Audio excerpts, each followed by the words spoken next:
There was once an aeronaut with whom things went badly.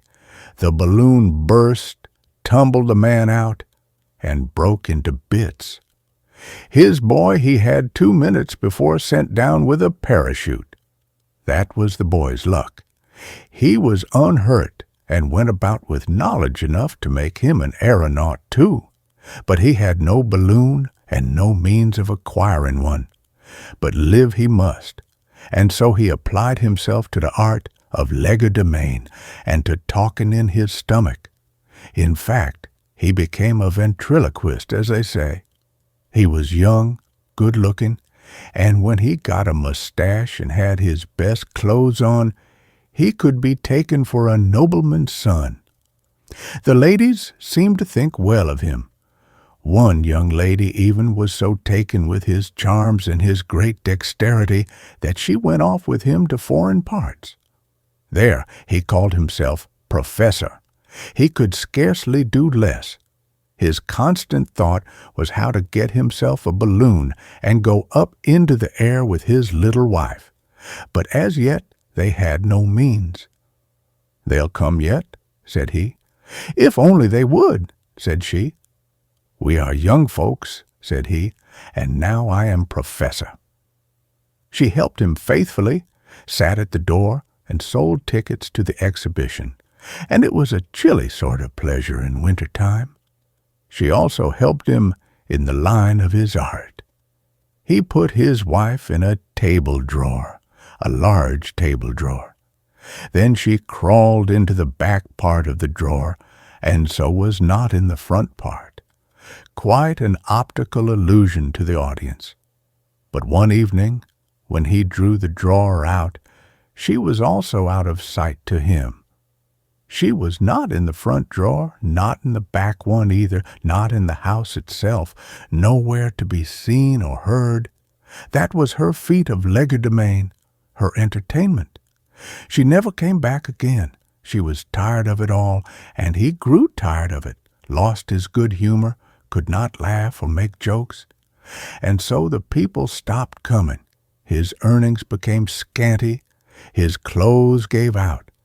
And finally, he only owned a great flea, which his wife had left him, and so he thought highly of it.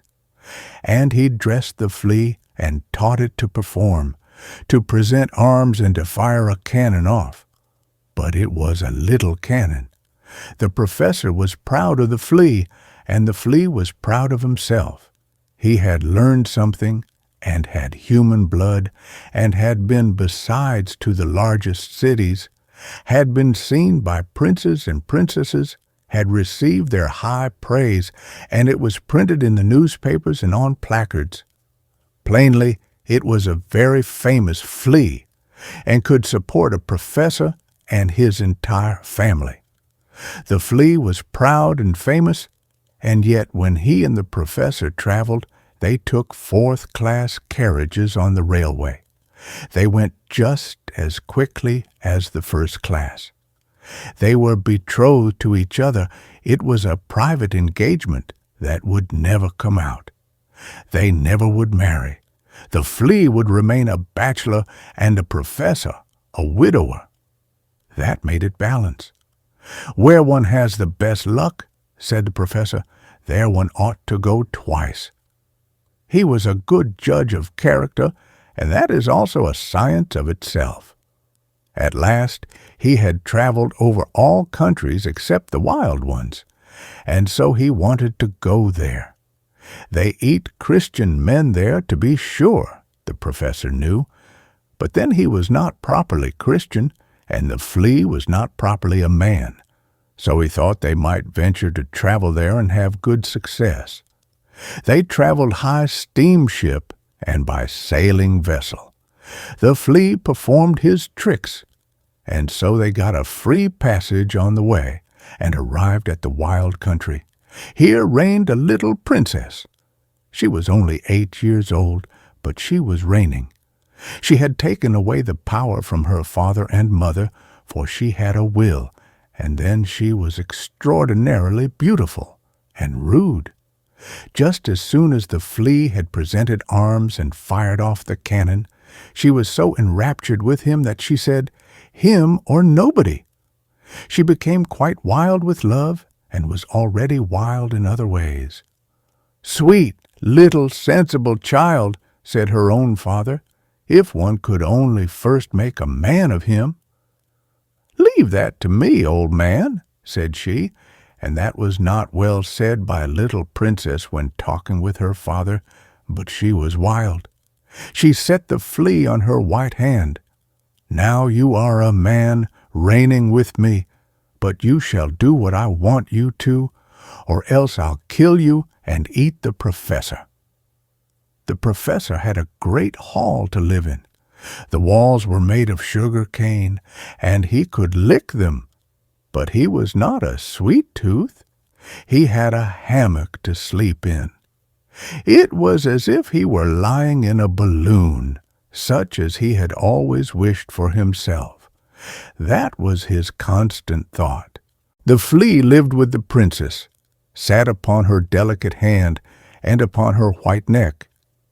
She had taken a hair from her head and made the professor tie it to the flea's leg, and so she kept him tied to the great red coral drop which she wore in her ear-tip.